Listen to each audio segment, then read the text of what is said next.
শতাব্দীর পর শতাব্দী ধরে এই পৃথিবীর কেন্দ্রবিন্দুতে অবস্থান করা পবিত্র কাবাঘর হচ্ছে এই পৃথিবীর সবচেয়ে পবিত্র এবং অলৌকিক স্থান। এই কাবাঘর অনেক আশ্চর্যজনক, অদ্ভুত এবং ব্যাখ্যাতীত অলৌকিক ঘটনার সাক্ষী। এমনই একটি ঘটনা সাম্প্রতিক সময়ে ঘটেছে যা সোশ্যাল মিডিয়াতে ভাইরাল হয়েছে। দর্শক, আপনারা কি জানেন কাবাঘরের সেই অলৌকিক ঘটনাটি কি ছিল? আপনারা কি জানেন সাম্প্রতিক সময়ে কাবাঘর কিসের দ্বারা আক্রান্ত হয়েছিল? কাবাঘর সর্বমোট কতবার আক্রান্ত হয়েছে এবং আক্রমণের শিকার হয়েছে? আর কেয়ামতের পূর্বে কাবাঘরের কি পরিণতি হবে? প্রিয় দর্শক, এই সকল অজানা বিষয় নিয়ে আজকের ভিডিওটি সাজিয়েছি। অত্যন্ত গুরুত্বপূর্ণ ইনফরমেশনগুলো জানতে ভিডিওটি এক বিন্দু না টেনে শেষ পর্যন্ত দেখুন। কাবাঘর পুরো পৃথিবীতে বসবাসরত সমগ্র মুসলমানের জন্য কেবলা স্বরূপ। যত মুসলমান এই পৃথিবীতে আগমন করেছে, করবে, তাদের সকলের জন্য কাবাঘর হচ্ছে ইবাদতের জন্য দিক নির্দেশনা বা কিবলা। কয়েকদিন আগে একটি ভিডিও সোশ্যাল মিডিয়ায় ভাইরাল হয়েছিল, যেখানে দেখা যায় পবিত্র মসজিদে হারামের সর্বত্র এক ধরনের ভয়ঙ্কর পতঙ্গ দ্বারা আক্রান্ত হয়ে গিয়েছে। এমিরেটস নেচারের স্থলজ জীববৈচিত্র্যের ম্যানেজার এবং বৈজ্ঞানিক উপদেষ্টা ডক্টর জ্যাকি জুডাসের মতে এটা এক অবিশ্বাস্য ঘটনা। প্রিয় দর্শক, এই জ্যাকি জুডাস পৃথিবীর সবচেয়ে বড় স্থলজ জীববৈচিত্র্যের শ্রেষ্ঠ বিজ্ঞানী। তিনি নিজেই স্বীকার করেছেন কাবাঘরে যেটা দেখা গিয়েছে এটা একেবারেই অবিশ্বাস্য ঘটনা। তিনি বলেছিলেন যে, আমি এই প্রজাতির কীটপতঙ্গ এত বড় সংখ্যায় এর আগে কখনো দেখিনি।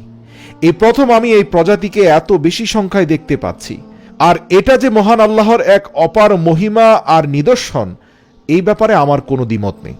আমরা জানি যে আল্লাহ আমাদের চারপাশেই আছেন, আর আল্লাহ রব্বুল আলামিন পৃথিবীর বুকে তার অলৌকিক এবং আশ্চর্য নিদর্শনসমূহ এজন্যই মাঝে মাঝে মানুষকে পর্যবেক্ষণ করান, যাতে তার বান্দারা মহান প্রভুর অস্তিত্ব সম্পর্কে সচেতন হয়। প্রিয় মুসলিম ভাই ও বোনেরা, আপনাদের কি মনে আছে করোনা মহামারীর কথা, যার কারণে আল্লাহর ঘর কাবার চত্বর খালি হয়ে গিয়েছিল? সেই সময় আল্লাহর ঘরের তাওয়াফ বন্ধ করে দেয়া হয়েছিল এবং এরপর এক ঝাঁক পাখিকে খানায় কাবার চারপাশ তাওয়াফ করতে দেখা যায় এবং এটি একটি বিরল ও সুন্দর দৃশ্য ছিল। সুবহানাল্লাহ। করোনা ভাইরাস প্রাদুর্ভাবের কারণে সৌদি কর্মকর্তারা পবিত্র কাবার দরজা বন্ধ করে দিয়েছিলেন। তাই স্পষ্টতই সর্বশক্তিমান আল্লাহর একান্ত অনুগত সৃষ্টির মধ্যে এক ঝাঁক পাখি, যারা ঝাঁক বেঁধে আল্লাহর ঘরের তাওয়াফ চালু রেখেছিল, তারাই আল্লাহ তাআলার তাসবিহ এবং প্রশংসা করেছিল। সুবহানাল্লাহ। দর্শক, মাত্র আরো কয়েক মাস পূর্বে মক্কা আবার পঙ্গপালের দ্বারা আক্রান্ত হয়েছিল। এরা ছিল অদ্ভুত দর্শন পোকামাকড়, যা লাখে লাখে ঝাঁক বেঁধে এসে পুরো কাবার এরিয়াকে ঢেকে ফেলেছিল। আমরা সচরাচর বিশ্বের অন্যান্য অংশে যে ধরনের পোকামাকড় বা পঙ্গপাল দেখতে পাই, এই পঙ্গপাল তার চেয়ে বেশ ভিন্ন প্রকৃতির ছিল। আর আরেকটা ব্যাপার দেখে সবাই অবাক হয়েছে যে, আমরা জানি পঙ্গপাল সাধারণত ফসলি জমিতে আক্রমণ করে, কিন্তু কেন তারা কাবা ঘরের চত্বরকে ঘেরাও করলো, যেখানে কোনো ফসলাদি নেই? কেন এরা ঝাঁক বেঁধে মক্কা শহরের উপর আক্রমণ করলো? কোরআনের একটি আয়াত থেকে জানা যায় যে, মিশরের জনপদের উপর আল্লাহর আযাব আপতিত হয়েছিল। আল্লাহ তাআলা বলেন, আর আমি তাদেরকে প্রচণ্ড বন্যা ও পঙ্গপাল দ্বারা আক্রান্ত করলাম এবং তাদের উপর আমার আযাব প্রেরণ করেছি উকুন, ব্যাঙ এবং রক্ত। এই সবই ছিল আল্লাহর পক্ষ থেকে এক একটি নিদর্শন, অথচ তারপরেও তারা অহংকারী থেকে গেল। তারা ছিল অতিশয় মন্দ প্রকৃতির লোক।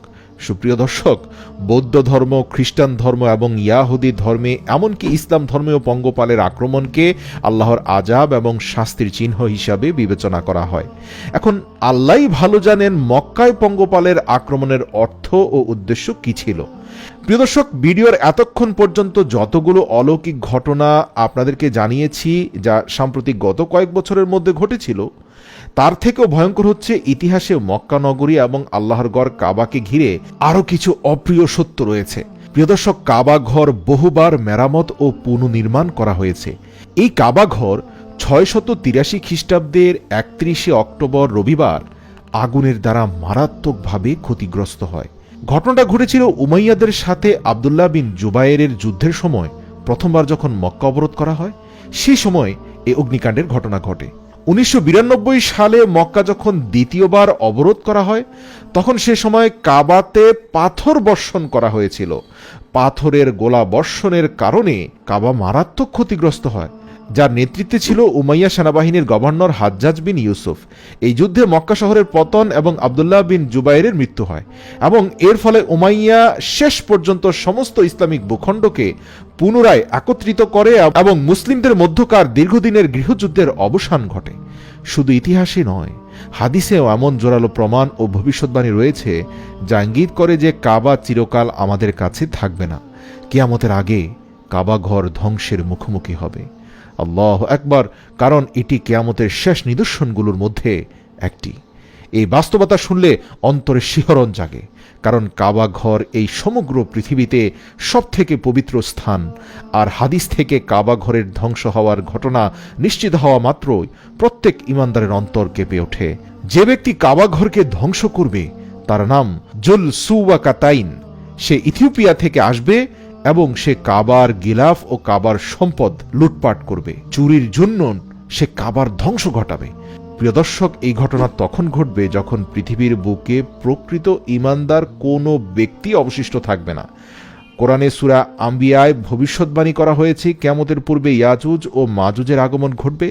হাদিস উল্লেখ আছে যে জুলসুয়াকাতাইন সর্বপ্রথম হযরত ঈসা আলাইহিস সালাম এর সময় আবির্ভূত হবে।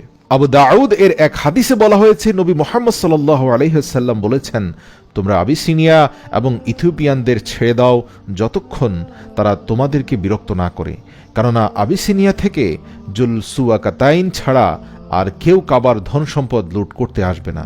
দর্শক, এই ছিল কাবা ঘরের সাথে ঘটে যাওয়া ভবিষ্যৎ এবং অতীতের এমন কিছু ঘটনা যার অনেক কিছুই হয়তো আপনি জানতেন না।